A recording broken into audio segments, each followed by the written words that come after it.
Hello mga mi and welcome ulit sa aking mini vlog ng Buhay Nanay, affiliate / content creator.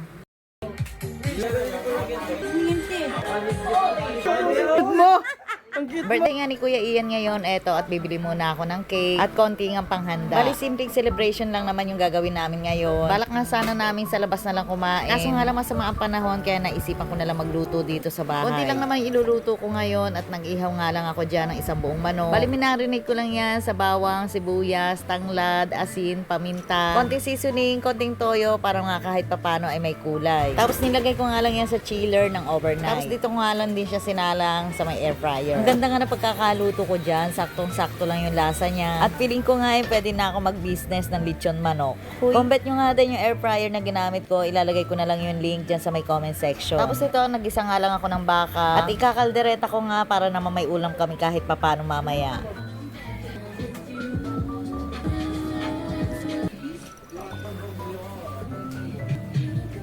Pagkadating ko nga galing grocery, ito at nakaluto na pala yung nanay ko ng spaghetti. Kaya konti na nga lang yung putahin na niluto ko dyan. Pag ganito kasi mga handaan, sobrang nakakapagod talaga. Kaya palagi kong pinapapunta yung nanay ko para kahit papano nga meron akong katuwang sa pagluluto.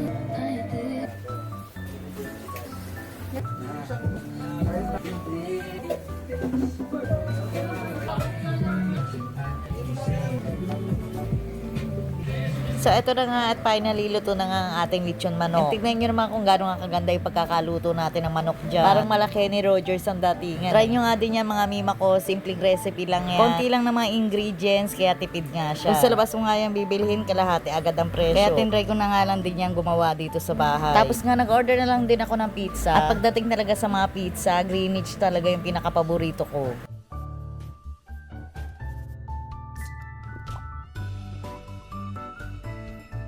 Sa kumpleto na nga yung mga pagkain, kaya simulan na natin yung selebrasyon.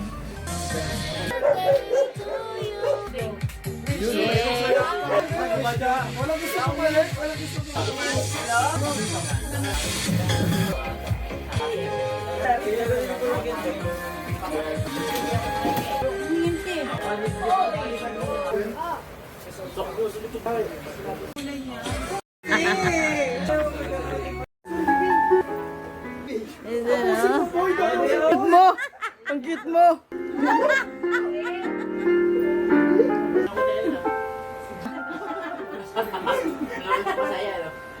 Alright! So, nandito na lang muna ulit for today's mini vlog. Magandang gabi at marami pong salamat.